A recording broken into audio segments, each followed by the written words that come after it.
Hello students, today I will discuss the summary of chapter 1 Food, where does it come from? I will be discussing the following contents. Food, where does it come from? Ingredients of food, different sources of food, eating habits of animals, different types of food chain, steps to avoid wastage of food. All living things need food. But why do we eat food? We eat food for four main reasons. First, for the growth and development of our body. Second, food provides us energy for doing our day-to-day activities. Third, food also helps to repair and the replacement of the damaged tissues. If a person does not get food, he or she feels weak and is likely to fall ill. Different people have different choices of food.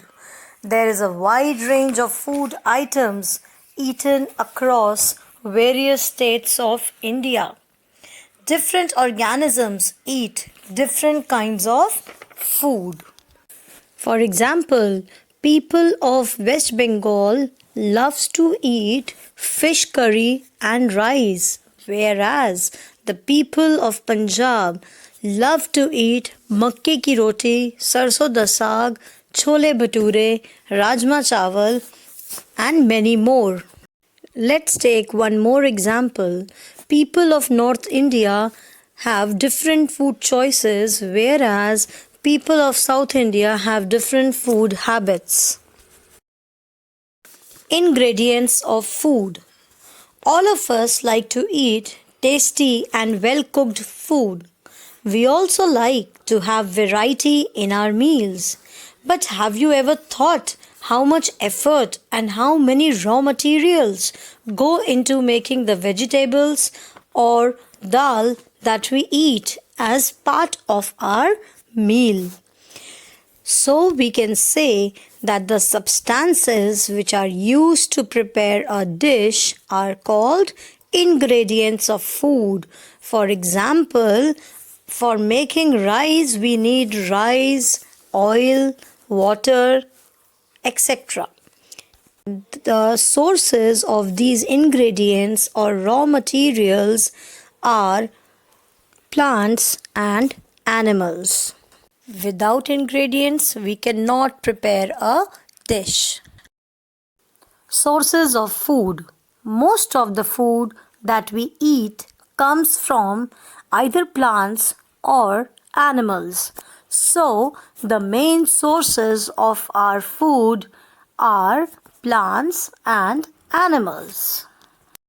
Green plants are known as producers because they prepare their own food.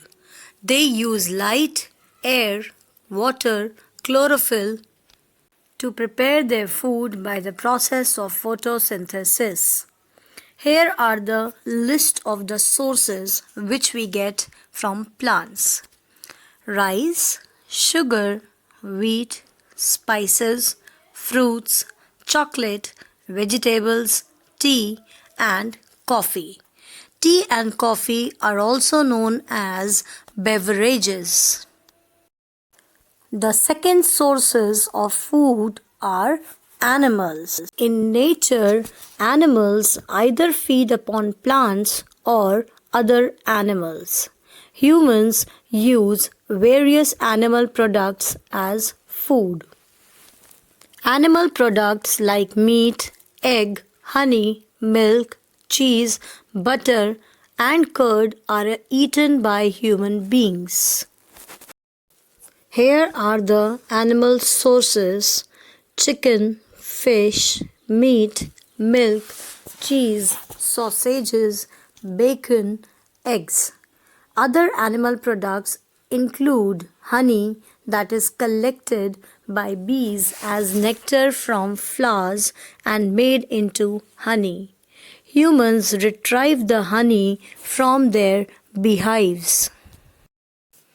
All animals do not eat the same type of food. Different animals have different feeding habits. Based on their feeding habits, animals can be divided into herbivores, carnivores, and omnivores. Just like human beings, animals also have different food or feeding habits. Animals are also called consumers. Why? Because they cannot prepare their own food. They are dependent on plants and other animals for their food. They can be called as heterotrophs. Here are the pictures of different types of consumers in the form of herbivores, carnivores, omnivores. Now let's talk about the first group, herbivores. Animals which eat only plants are called herbivores. For example, cows, buffaloes, horses, goats, sheep, etc. They eat different parts of the plant like fruits, roots, seeds, pollen, bark, etc. Let's talk about the second group, carnivores. They are also known as flesh-eating animals. Animals which eat other animals are called carnivores. For example, tiger, lion, snake, wolf, etc. Their food includes insects and all the animals. Now let's talk about the third group, omnivores. Animals which eat both plants and animals are called omnivores. Some omnivores are humans, bears, cocoons, most primates like apes, monkeys, seagulls, or other birds. Now, the next group of animals are scavengers and decomposers. Scavengers are the animals which feed on the dead plants or animals, whereas decomposers are the animals which feed and decompose the dead plants and animals, for example, bacteria.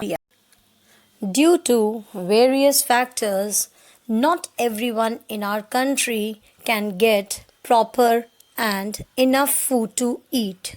Some of the reasons for this are high growth rate of population, lack of money, and insufficient production to meet the demand. So, it becomes the moral duty of each one of us to try and stop wastage of food. Some steps to avoid wastage of food are: food must be prepared only in required quantity. It must be stored in closed containers to protect it from germs. You must buy local foods. Serve just enough. Use what is left. So don't waste it. I hope your concepts are clear. Thank you for your kind attention.